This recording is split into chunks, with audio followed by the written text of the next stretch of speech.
contrairement à ce que pensent beaucoup de personnes, ce n'est pas le traitement de l'hypertension qui entraîne l'insuffisance rénale. J'entends chaque fois dire, et certains patients arrêtent leur traitement parce qu'on leur a dit que s'ils prennent les médicaments pendant longtemps, on finit par avoir une insuffisance rénale. Ce n'est pas le traitement qui va apporter qui va conduire à l'insuffisance rénale, mais c'est l'hypertension elle-même. Si elle n'est pas traitée, elle va évoluer vers donc, cette insuffisance rénale. Donc, c'est-à-dire le traitement, au contraire, vous protège de cette fameuse insuffisance rénale que tout le monde le doute et qui fait que certains ont peur donc, de prendre les médicaments. Donc, lorsque votre hypertension artérielle nécessite la prise de médicaments, il faut prendre les médicaments régulièrement parce que cela y va de la suite, de l'évolution de votre maladie. Et cela vous permet d'avoir une vie tout à fait normale. Alors que si ce n'est pas le cas, certaines complications peuvent aboutir à des restrictions assez drastiques. Parce que quand on se trouve paralysé de moi, on a fait un AVC, et à ce moment-là, ça devient compliqué. Parce qu'il y a beaucoup de choses qu'on ne peut plus faire et ça devient vraiment dommage. Voilà.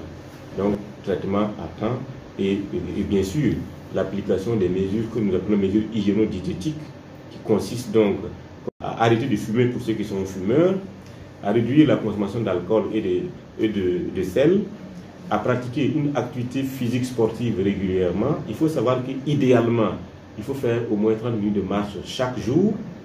À défaut, on dira 3 fois au moins dans la semaine, et en ce moment c'est au moins 45 minutes 3 fois dans la semaine. Mais attention, quand vous faites 3 fois dans la semaine, ça doit être 3 jours différents. Il ne faut pas faire du sport dimanche matin, midi, soir et dire qu'on a fait 3 fois dans la semaine.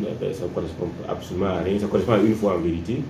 Et donc, mais sinon, idéalement, pour ceux qui peuvent le faire, il faut faire du sport tous les jours au quotidien. C'est là que le bénéfice est encore plus net et c'est là que le facteur protectif est encore plus explicite et plus net pour celui qui en pratique en tout cas.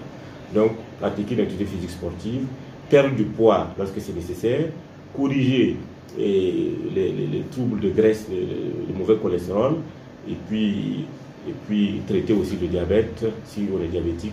Parce que là aussi, ça participe donc à la prévention, mais aussi à la prise en charge de l'hypertension artérielle.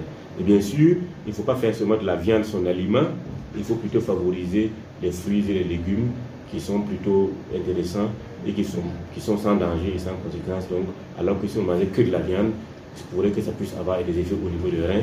Et comme le rein et le cœur sont très liés, parce que les vaisseaux sont entre les deux, alors ça fait que c'est un problème au niveau du cœur. Rapidement, ça a tendance à se répercuter au niveau du rein et vice-versa. Donc, je n'ai pas dit qu'il ne faut pas consommer de la viande, mais il ne faut pas faire de la viande son aliment de tous les jours.